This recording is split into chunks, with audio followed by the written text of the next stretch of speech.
Hi, we're stretching. Feel free to follow along if you'd like.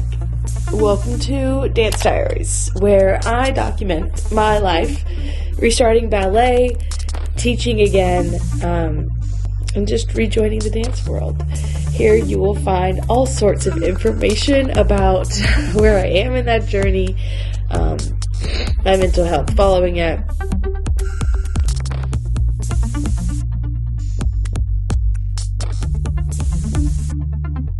I have on so many layers in attempts to stay warm while I have on a shirt, sweater, pants, shorts.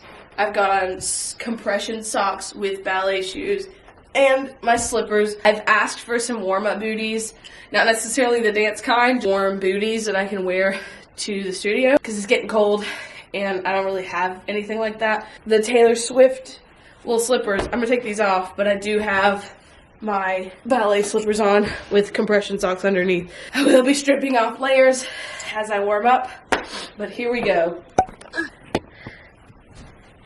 All right.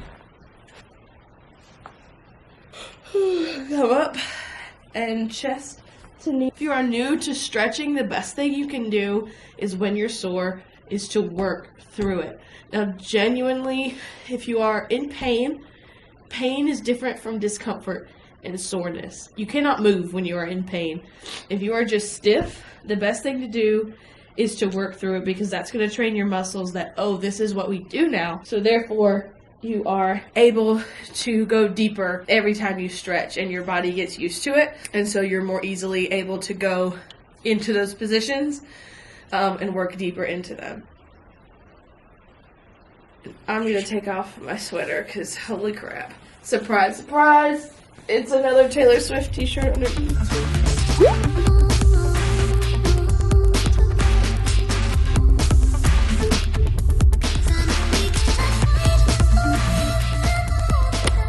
The last video I did about dance was what's in my dance bag. The last dance video I did before that was over a year ago. And so I feel like a lot of, or not a lot, but some of my audience just isn't familiar with the fact that I dance.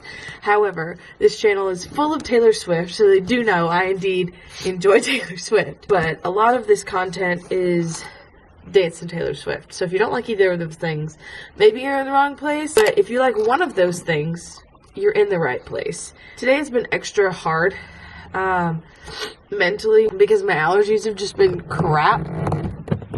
So I wanted to share with you my positive potato. She was gifted to me by a friend.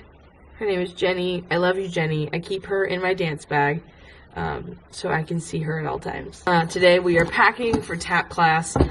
I've got my tap shoes in here. These are blocks. And I've been getting back into Pointe, so I've been putting on my shoes every now and then, just kind of getting back into them. They are a little expired, but they're not dead, so I don't feel too uncomfortable still wearing them. I wouldn't take a full class in them. I do need to get refitted for those soon.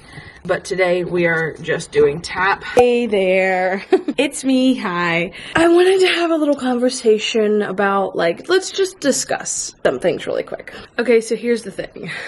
I want to talk about why I left dance, why I'm coming back, what some of my goals are, and just, like, be real and honest with you. I took a break from dance about a year ago. It was so important, so necessary. I learned so much about myself.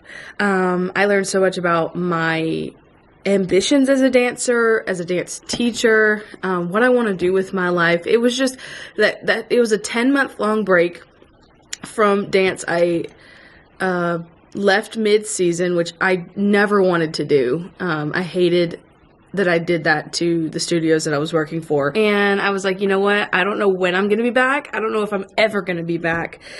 And I just kind of had to find myself and allow myself to be okay with possibly never returning to dance. By that summer, I was like, you know what? Whatever. If it's meant to be, it's meant to be. And I decided in like July or August that I would try to go back to just dancing by myself. I looked around for some studios, and there weren't really adult classes that I hadn't already taken like before, and that I just didn't, you know, really, I didn't fit in there because I'm an experienced beginner. And so I just wanted a little something more.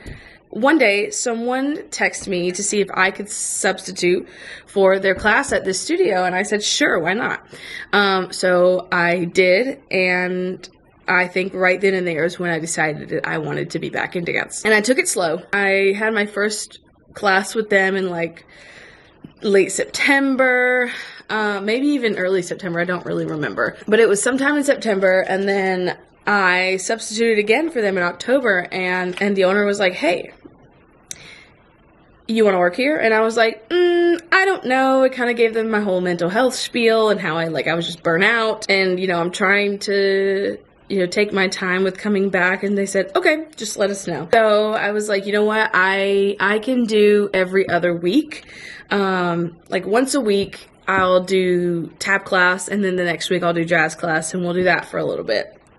I did that for probably like a month before I decided I want to do this full time. I want to get back into it. So for the past 3 weeks, I have been full time again, and I feel so inspired, so valued, so appreciated at this studio. And I also just feel like I know what I'm doing this time around. I'm also getting back into dancing myself, so I am also a student at this time. You know, prepping for getting back on point, and just taking classes. They are here at my house online, but regardless, it feels really good to be a student again and just like take class and work towards something. I have like a goal of performing in a Nutcracker next year. I'm really excited. I feel really grateful for that break, and I'm glad that it happened, and I'm looking forward to just feeling like myself again, because it's been a really long time since I've danced, performed. 2019 was the last time I was officially on stage for performing for anything. It's just been too long. I miss it. I'm ready to get back to it. I am going full gear, like hoping in the next 2 to 3 years that I can go professional. Maybe not necessarily ballet company, but who knows? You know, there's so many opportunities in the dance world that is more than just working with a company. And so I'm excited. Who knows? Maybe just opening my own studio someday in a big city like Atlanta, or because I live a couple hours from Atlanta. In the new year, I'm hoping to start taking like actual classes like once or twice a month in Atlanta, and I'm really excited. So that is my testimony, I guess you want to call it. I can do like a whole timeline of my dance career / student, you know, training and things like that if you want. Okay, let's get back to the video. Let's head to dance. Here is a fit check. Hello? Before I head out the door, sweatshirt, t-shirt, tank top, layers because it's cold, shorts, leggings, and I do have on socks, and I'm about to go put on, I think, my Crocs. We're crockin' and rockin'. Let's go dance.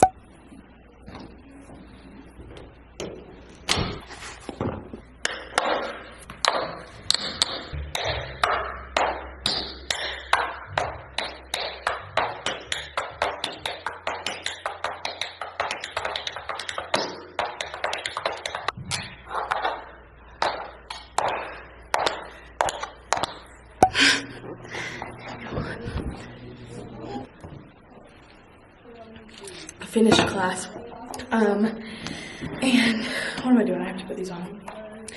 It was a good class. Kind of got a little discouraged today just because we're really tired, and I feel like a few people are a little just like worn out from the weather change. I know I'm a little stuffy from my allergies and things like that. Wasn't the best rehearsal in the world, but it was decent. I feel good. I feel like they're gonna get this, and it's gonna be really fun. Okay.